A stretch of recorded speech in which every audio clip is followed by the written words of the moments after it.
Welcome, everybody. My name is Holly Lee. I am the founder and leadership coach of hollylee.co VIP. And thank you so much for tuning in today. I'm so excited because I'm listening very clear to all of my YouTube member and LinkedIn network that you are a veteran. Are you a veteran? Are you still in the military? Perhaps you're already out in the military. And the civilian world does not have to be that scary. Many of you are dying to work for AWS. Look at this. Check this out. Actually, one of my member who landed a job as an L6 engineering program manager sent this to me. So we're all going to be talking around a veteran and military. Even if you're not a veteran, we will take all of your interview prep questions because I have Nick Currey, which hang on, I promise you, I will put him in a minute. But please do us a favor because we want you all to have a really good time. If you hit the giant join button in the live video, you become my paid YouTube member.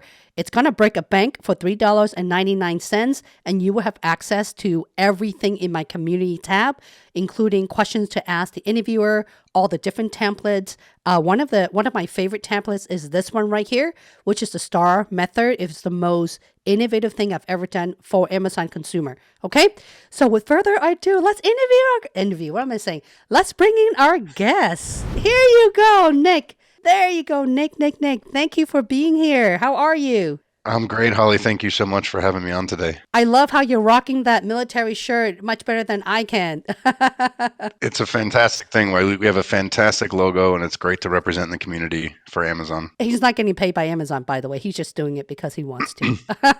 So how I came across Nick was I reached out to one of my former colleagues who is on the business side, and I asked him, I said, hey, by the way, I'm looking for senior leaders, but I don't know anything about military recruiting. I've never done it before, but I have a high volume of folks who are interested in learning just how to get into the military recruiting space. I remember during my time there, Nick, that there's a recruiting boot right next to Glamazon, which I was part of that group as well. And I would love it if we can start off with just a brief introduction of who you are, how long you've been at Amazon, and what do you do for them? Well, hello, everyone. My name's Nick Currey. I've been at AWS for just past 5 years. I just had my 5-year anniversary at the beginning of this year. Thank you very much. Yes, thank you.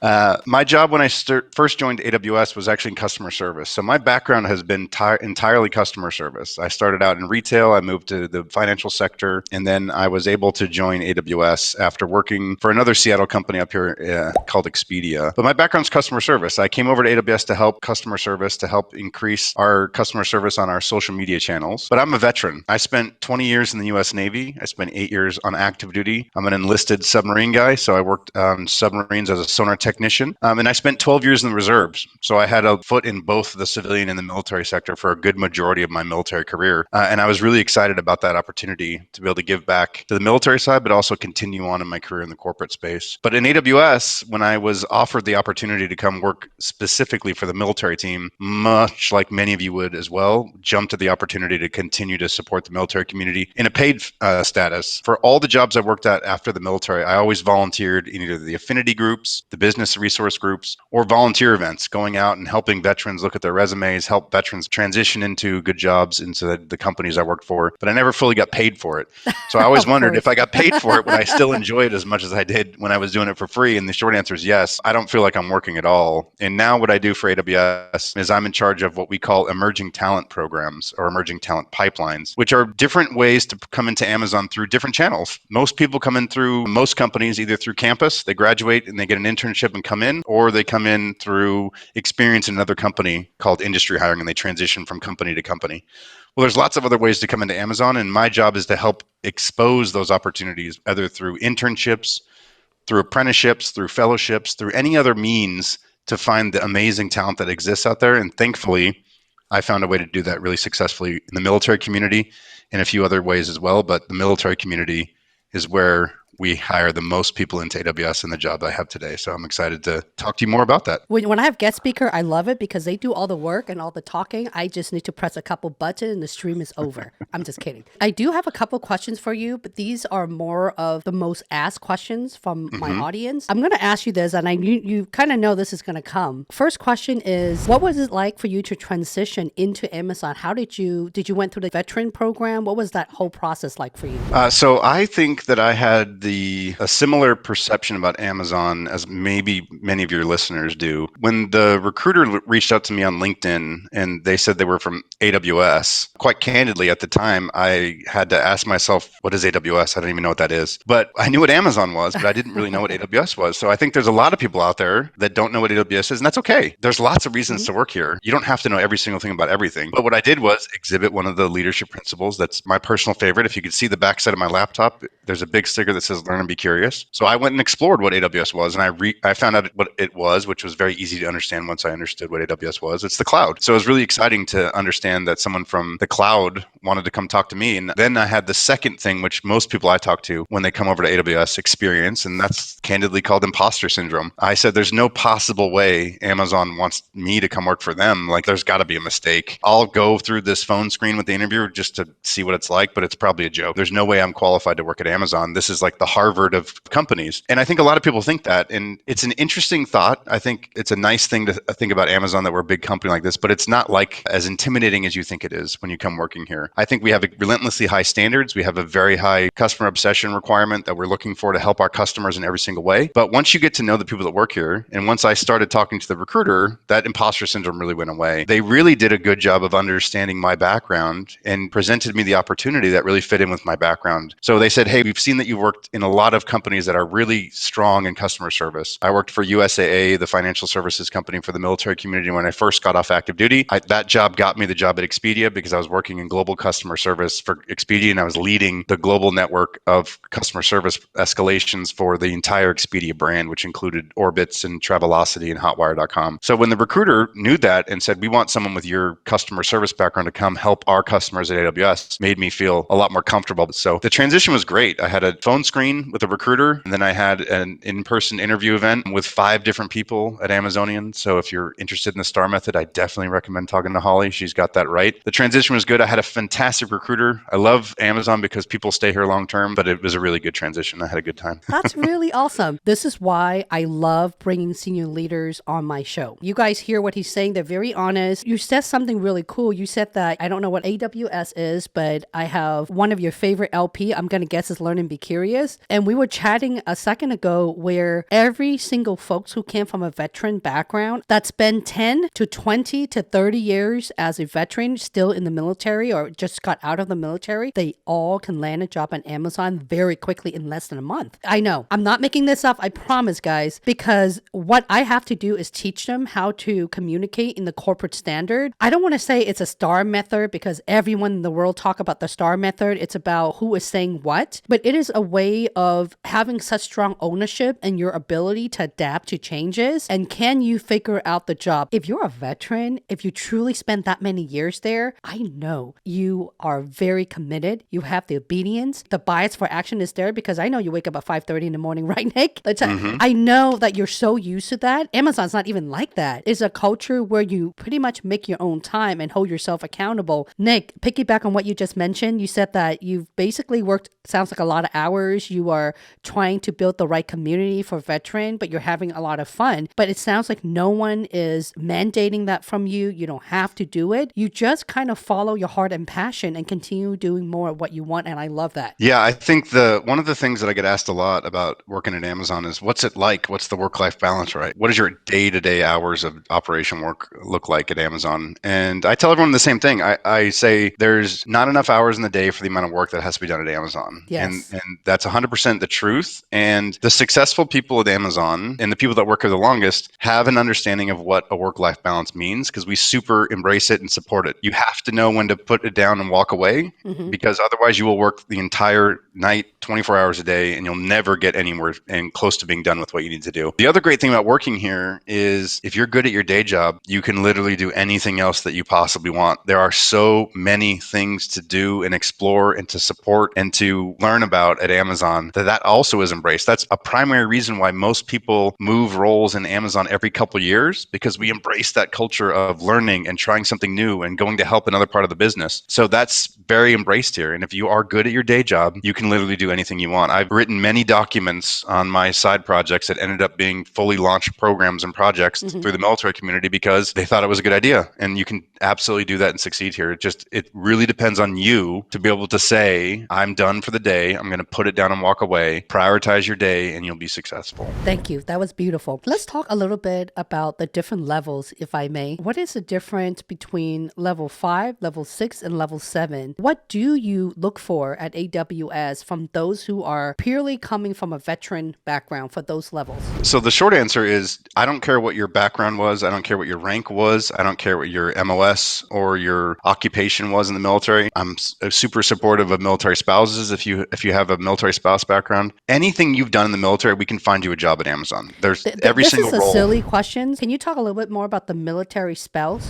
So military spouses, no surprises to the community that's listening. Military spouses are often the best kept secret in the workforce. Military spouses often have to start, stop, and continue their careers or completely pick up a new career because they have to transition through a new state, through a new city, through a new country with their spouses. So the versatility, flexibility, determination, and learn and be curious exhibited by the military spouse community are perfect fits for Amazon. We have complete teams designed to help military spouses find jobs. We also have a complete team called returnships, where if you took a break to be a caregiver, have a child, take a gap because you couldn't find a job, and there are gaps on your resume, LinkedIn supports that gap on your resume now, and we want to hire those gapped individuals into returnships at Amazon. So we love the military spouse community and totally support the military spouses with lots of jobs. Just in case you're aware, in November, we're starting a technical apprenticeship for some military spouses. More information to follow soon, but we love our military spouses at Amazon. What are the options? The same exact thing we have for the military community. All of the work that we do for the military veterans and transitioning service members trickle over to the military spouses. That's why we don't talk about veteran opportunities at Amazon or transitioning opportunities. We really talk about military community opportunities, and we are military ready at Amazon. That means we have jobs and careers for you, not just a place for you to have a part-time gig to make ends meet. We have careers for you through the entire military community. That's really cool because I know coming from someone who knows nothing about military and just hearing from it, with that in mind, what are some of the expectations that you're looking for veteran, more specifically on skills? What type of positions are you recruiting on? The main focus of my job is to help transition the military community into technical jobs at Amazon. And the reason that we have training programs and apprenticeships for the military community is actually quite simple. We started with the military veterans and transitioning service members first. We've since expanded all of our opportunities, like I mentioned earlier, to the military spouses. But the reason we started these training programs for the military community, specific to transitioning service members, was we realized that the military veterans that come in to interview for Amazon have the thing that is the most important at Amazon. Veterans have the core leadership principles that Amazon looks for. So if you've ever Googled Amazon's leadership principles, I promise you, whatever your branch was, Coast Guard, Army, Navy, Air Force, Marine, Space Force, your core values in those branches align to the leadership principles at Amazon. That's why we have such great success in hiring from the military community, because the work and the ethics and the core values that you have in the military align to Amazon. The thing that was missing for a lot of people in the military is experience to the cloud-based technologies that we use at AWS. And that's no fault of the military at all. Back in the early 2010s when I started, the military wasn't using cloud as well as they are today. So there was a gap in the technology between what you learned in the military and what we needed for you at AWS. And so we got the same feedback from hiring managers all the time. Amazing leadership principles. I wish we could hire this person today, but they just don't have the technical skills in order to contribute on day one. And I just don't have the time to train them. But if there was a training program that would give them training, we would hire all of them. So we heard that enough and we turned that into the apprenticeship program because we didn't want to lose amazing leadership principled candidates because they didn't have the tech skills. We wanted to make sure that we trained you in the ways that we needed you to so you could learn the AWS cloud systems that we had. So that's why we have the apprenticeship. So for anyone that's looking to pivot into technology, if you have limited to no experience in tech, what we look for is leadership principles. Learn and be curious is the number one leadership principle we look for in the apprenticeship community because you are teaching yourself and you are putting yourself out there as someone that doesn't have the skills, but you want to be taught and you want to learn and you want to do everything you can to do that. That's a super important leadership principle. Ownership and bias for action are two other ones that are very important for the military community in an apprenticeship because you are saying, I'm taking ownership of my career and I'm actually going to do this. I'm going to put in the time. I'm going to start over and learn something. I'm going to put that bias for action forward. That's what we look for when we look for those military roles in AWS. Nick, you are so Amazonian right now.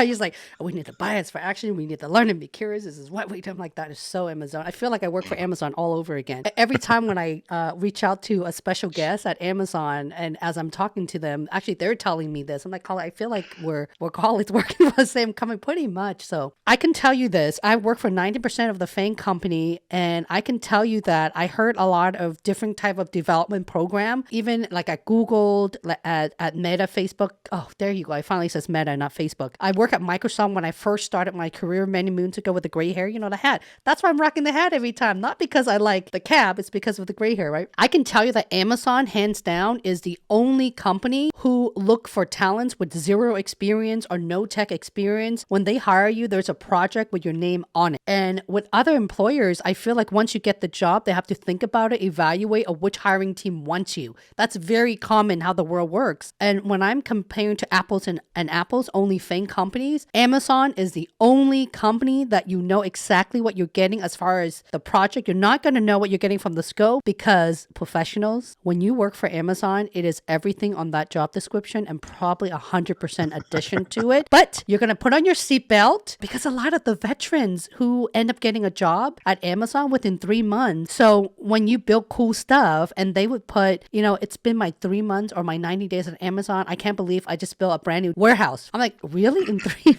months? Yes. In 3 months, you're going to build a brand new spanking fulfillment center, because it moves really fast. Amazon doesn't hire people with specific experience, but they hire for the right. When I say leadership principle, I don't mean go and live and breathe all the 16 LP. I meant demonstrating the quality that you already have. I call Nick very Amazonian, not because he worked at Amazon for 5 years, is because of his overall aptitude. You can hear it from his tone that he cares, he's passionate, he holds himself accountable, and he's highly driven. Those are the qualities that Amazon looks for. Another thing that a lot of the folks care for on the military side, let's talk a little bit about the bar raiser. Do you guys bar raise at level 4 and 5, or how does that work for veterans? We do. So first of all, we want to hire as many veterans as we can, but everyone gets the same exact experience at Amazon, whether you're a veteran or non-veteran. We have the same exact standards for every single person that we interview for. So you're going to go through the bar raiser experience as a 4, 5, 6, 7. Everything you do at Amazon is going to have that bar raiser. That's one of the secret sauces at Amazon, is to make sure the bar raiser is there, to make sure that leadership principles are strong, and to help align the loop, the people that are on that loop, to help make sure we make the right hiring decision. Excellent. Thank you. Nick, before we go to Q&A, what is your best strategy for those who doesn't have any experience working for big companies and try to pass the Amazon interview process? I would say take my naivete about Amazon and my perceptions about Amazon and learn from them, because if I really had the imposter syndrome, I would have never responded to that person's LinkedIn request. I would have been like, no way, this is not possible. This is a prank. Do the research on Amazon, but don't take everything at face value. Again, if I would have taken everything at face value, I would have never responded to the request to meet someone at Amazon. Every person's situation and every job at Amazon is a little bit different, but the place that we work in and the work that we do for our customers and the opportunities you have to do things are unlike anything at any place you've ever worked in or will ever work in again. The scale, the scope, the responsibility, and the impact that you have on the projects and the work that we do at Amazon are so meaningful and so important to the future success of a lot of people. It's just really humbling, the work that you get to do when people hire you to work at Amazon. What about the 20-1 split? That's a hot topic for the entire month of April and March. My definition of either the 21 split, the 3-way split, the 5-way split, like what Google has done, at the end of the day, total compensation should not matter, because you are at that. Your interview feedback is very important, by the way. It's all in the same package. So I want to hear from an Amazonian leader like yourself. How would you explain that to your candidates? Yeah, so I think the easiest way to think about it is there's a concept at Amazon called the 2 pizza team. So I'm going to take that pizza analogy for the 20-1 split. The way we had stock before the split, instead of having an entire pizza as one share, that pizza's just been cut up into 20 pieces. If you put all the pieces together, it's still one whole pizza. Just gives you more flexibility in how you have your pizza. So if you wanted to keep one slice for yourself and eat all 19, you can. It just makes things a little bit easier for you as the shareholder. And hopefully it also brings more people into the investment portfolio, and people that were not able to invest at the high price today will be able to invest more when it splits. And I think that's another benefit of that stock split that we hope to see. With that in mind, I'm curious, because of all the people I've asked, level 6, 7, and even VP level, we talk about basically how long should your answer be at Amazon. I'm very particular on that. I feel like that's the one thing differentiate me from everyone else, including Amazonians call me crazy. Yes, they did.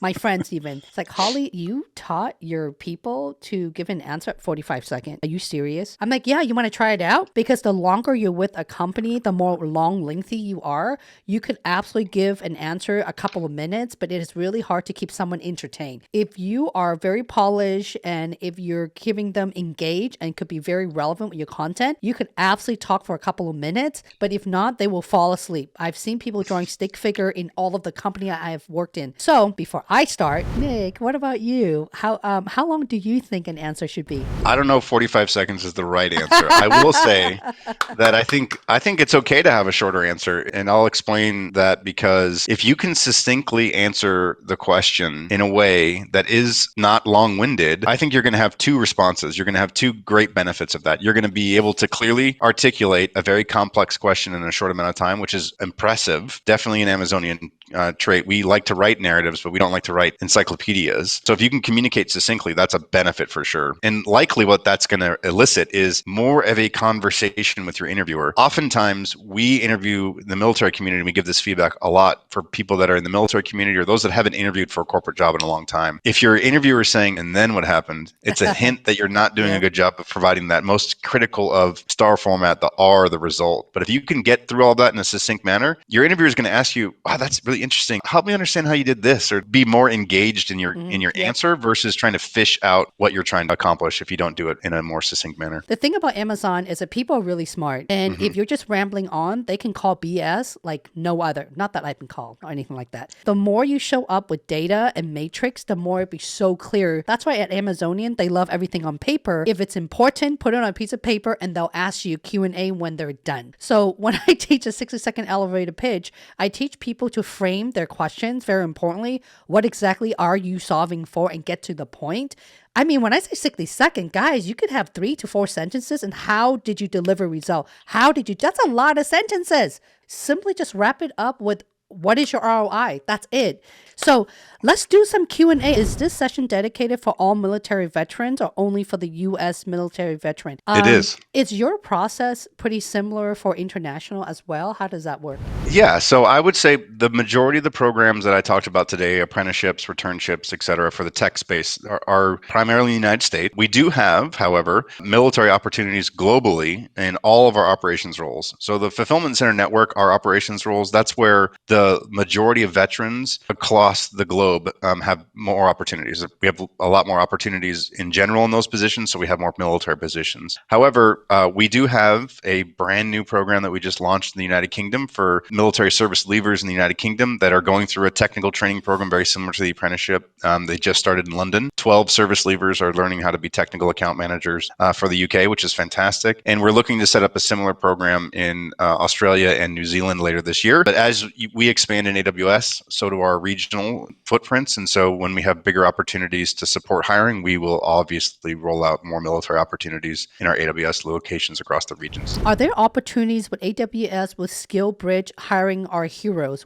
Yes. What is Heroes Fantastic. again? The SkillBridge program is a fantastic program for anyone in the military community that's transitioning out within 180 days of the end of their service contract. So whether you're retiring or separating, please go to your SkillBridge office, go to your transition office and talk about SkillBridge. We have multiple SkillBridge opportunities. All the apprenticeship roles are SkillBridge opportunities. We partner with the U.S. Chamber of Commerce's Hiring Our Heroes program through the Corporate Fellowship program, so you can participate through that with Amazon and AWS. And if you don't meet the timelines of the traditional Corporate Fellowship program through Hiring Our Heroes, we do individual SkillBridges as well, which means if you find a job and you're interested in doing it, and we can find a hiring manager that wants to bring you on for a 12-week internship, we will. And we run those individually as well between Amazon and AWS. If you follow me on LinkedIn, you probably already know this, but we run a weekly webinar every Tuesday and Thursday, alternating every other week. We have our Amazon military recruiters on there live to talk to you about the opportunities at Amazon. We also talk about SkillBridge opportunities as well. When I was looking at Indeed, I saw a job posting for AWS that was only accepting applications from participants at the Amazon event. Oh, I didn't know that Amazon is using job boards to help with recruiting events now. Ron, I don't know exactly what you're referencing, but we do have events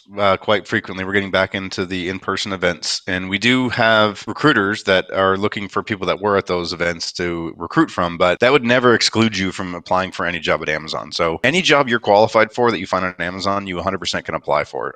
There are not secret jobs that are only available for events that we host that wouldn't be posted externally otherwise. So I think that's probably just an event posting that you happen to come across on Indeed, because Indeed will scrape anything that goes out in public and just put it on their job board, which is great. But don't let that discourage you. If you are qualified for a job, if you meet all the basic requirements and most of the preferred qualifications on a job, you should feel confident applying for that job. But I'll tell you the secret, you probably already know this already, Holly. You're very unlikely to get a job by simply applying to that job blindly without ever connecting or knowing or networking with anyone inside that company. The most important thing you can do is attend these events, build your network, meet other people that work at the company that can help refer you. I promise you, an employee referral. Many of you are going to connect with me on LinkedIn. If you know someone, if your best friend works at Amazon and you know me, give your best friend the opportunity to introduce you to a recruiter. Don't have me do it. They're going to trust an employee referral more than they're going to trust me. We love employee referrals at Amazon. They're like gold. With that in mind, when you reach out to Nick, you know better than to say, get me a job at Amazon, right? It's first impression, people. First impression.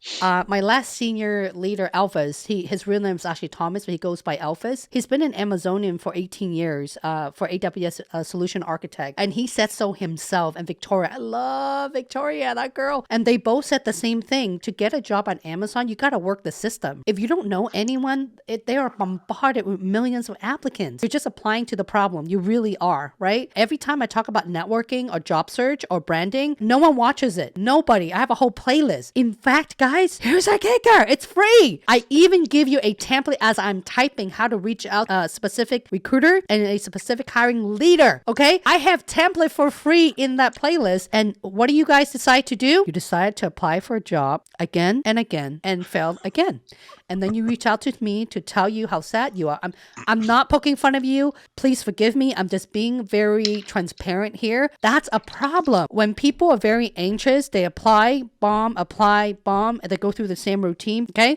That's not Amazonian at all whatsoever. Because even if you can get a job at Amazon, you can't survive. Because from the moment something is launched or live, like Nick, you said that in the very beginning, you drive yourself crazy from building a bigger, expanding your military community, and your scope gets larger by volunteering because you're having so much fun, right? So you cannot be that comfortable, and you need to change that mindset right away if Amazon or AWS is a place you want to be. Okay. Do you have recommendation for Eurofrance Senior Program Manager salary research? Blind levels Glassdoor don't have a ton of info for Europe and France. Looks like 60% of US total compensation. Blind is a great resources, but you have to ask a question, right? And there's also Quora. I talk about Quora.com a lot. In fact, I talk about my personal best friend is called Google.com for free. There's a lot of Amazonian, international and European that share those data as well. You got to dive deeper on the internet, and a lot of people talk about their compensation. It is out there. You have to dive deeper, and the compensation is very different. Don't go to an Amazon recruiter and throw numbers out there. Nick, can you please share with us? You see how I'm throwing it back to him? Can you please share with us your point of view in someone getting, 2 decades of experience and they're level 6, and the compensation is very disappointing because they're a director or a VP and they end up with a level 6 offer. So they're very disappointed with the compensation at Amazon. So I would say that if you're disappointed with an offer after you've already gone through the process, then it would have been better for you to get a realistic expectation about compensation from your recruiter before you went through the interview process. A recruiter doesn't want to waste anyone's time. So that recruiter should have known your salary demands, and the offer should not have been a surprise. So I don't think you asked the right questions, quite frankly, during the pre-interview phases to get to where you should be surprised at an offer. Surprised at a level, maybe? I would say levels at Amazon are somewhat unrelated to your work experience, because you could be a 20-year experienced person, but you could have never worked outside of a regional capacity in those 20 years. And to do something at a level 6 or a 7 at Amazon, we're looking for maybe a countrywide or a global experience for 20 years for some of those roles. Not necessarily 20 years exactly to be an L6 or an L7, but my point is your scope And what you've done and the scale at what you have done is more important than your years of experience for certain roles. Everything is dependent upon what we're looking for at the time. But in general, when we talk about levels at Amazon, it's really about a few things. How ambiguous the program is. Did you have a project or a program that was defined or not defined? If it was really defined, maybe that's more of a level 4, level 5, because you can operate through a clear defined process. When you start to deal with more ambiguous situations, then you're talking about different levels at Amazon. Scope and influence, definitely things you want to look at. And it's not just related to years of experience. Who you advise, right? If you're looking at any level at Amazon, are you advising your team? Are you advising your boss? Are you advising leaders? Are you advising organizations? Those are some things we look at as well. Execution, who's responsible for it? Are you a key contributor to it, or are you driving the execution? Communication, who are you communicating with? Same thing with the advising role. Process improvements, are you responsible for those? In your 20 years of experience, did you drive many process improvements? And then that's where we talk about suggested experience. Experience is great, but it's really all those other things in combination to your years of experience that we look for when we're determining our levels. Talking about being back in the office now, are the employees back in the office now? How does that work with on-site loop? Are they actually on-site or still virtual? Everything's still virtual for loops, and depending on the team that you're going to join, they're going to have a certain requirement or a recommendation for how they want their businesses to operate. We're in talent acquisition, so my whole team is remote. We're going to stay remote. We're going to work remote. I have people in every time zone from California all the way to Virginia on my team. So there's no expectation that you can be in the office, but I come in the office whenever I feel like it. And for some teams, that's the strategy. We're going to have you come in whenever you feel like it. Some teams are going to have a more prescriptive work policy where we're going to have 2 days in the office, 3 days at home. Some teams are going to be fully in the office. Where can we find valuable opportunities for transitioning military into tech? 100% you should join our weekly webinar series. Like Holly mentioned, it'll be in the links send it out. You can Google search it right now. It's Amazon's weekly webinar. It's a splash that landing page, so you can go and probably find it on the internet. But that is the best way to find out the opportunities, because we have live recruiters every other week that want to talk to you about all the opportunities across Amazon, including tech roles. Do not reach out to him and ask him what is a military event. Go research it yourself, because the odds are it's all over the social media. I'm trying to help you guys out. Networking is gold. Networking, okay? When somebody is impressed with the way you communicate with them, they will find a role for you. Impress them, not go to them and ask for things. So if you want to get their attention, you need to pop, okay? Do not ask them for a job. Tell them what is your added value. If you show that your added value is there and everyone gives you a thumbs up, if you even have one strong hire, they will push whatever they can to get you that hire. We want you to get hired. If you need some assistance in the interview process, that's fine.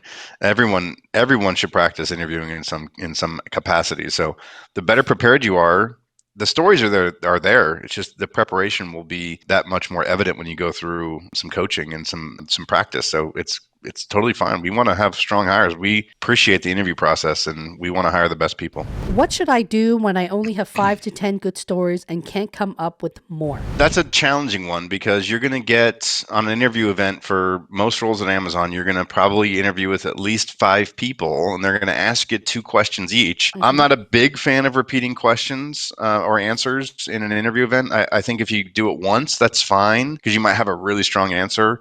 But if you do it multiple times, I think it's going to come out in the interview that you didn't have a lot of experience. And that's really unfortunate. We want you to have as much opportunity to talk about your expertise and your skill set. So I would really think more about your opportunities. And I think a lot of people in the military think, I'm interviewing for a job at Amazon, I can't talk about my military experience. And that's 100% not true. People in college think, I don't have any jobs, I can't just talk about my college experience. That's not true either. These are behavior-based questions. They're situational. They're not specific to a job in corporate America. So it's up to you to figure out the best way to be a storyteller. And you can tell stories about any experience you have in life, as long as it ties back to that leadership principle. So I would think about, having as many professional opportunities to talk about your experiences as possible, but it's okay to weave in something that is from you being a coach, or from you being a Boy Scout leader, or for you being a volunteer at your school. Those are absolutely fine to talk about, as long as they're relevant. There's a lot of folks who don't have any experience at all, but they end up to have just great answers. You just need to have a great way to show that you could figure it out on your own. My best hired for my team that I've ever hired in my entire career of 25 years, she had her bachelor's degree. It was the development program, Nick. No experience, right? She had multiple jobs, and I believe she was going for an MBA, but it was just so impressive as hell interviewing her. I asked her, so you don't have any experiences. Why do you want to work for Amazon? And she's like, well, because I don't have any experiences and because I have 3 different jobs right now and because I'm paying for my college. I'm like, just hearing her story, she looked at me, she said, I know this is a recruiting coordinator role. I know that's not on my resume, but let me tell you about all the volunteer work that I've done for this nonprofit. And she walked me through. I asked her just one question. Well, this is a high intensive role. I'm looking for someone to help schedule international event, fast moving, negotiating, hotels internationally. You don't have any experience to the role at all. What made you qualified? She looked at me and she's like, well, let me walk you through a time how I was working in, I believe it was healthcare, if I'm correct, where if one little wrong schedule, someone's life is at risk. I'm like, oh, okay, well, tell me more. Tell me more about that. My job is to make sure that the schedule is there. It doesn't matter. A lot of time you get people calling in sick and whatnot, but if you don't fill that spot right away, literally someone could die. Like, whoa, who is this girl? It's amazing. And I asked her another question. What is the most innovative thing that you've done? I didn't think she would give me an answer. And she gave me an example how she was able to replace her brake pad from her car. Has nothing to do with work. I'm like, wow, that is so detailed. All right, you're hired. Amazon really care that you are able to have the aptitude to learn and you're really hungry. Do not reach out to Nick because he's going to have thousands of messages on his inbox. You're one out of those thousands. I want you to pause and think about what makes you different in your message. Okay?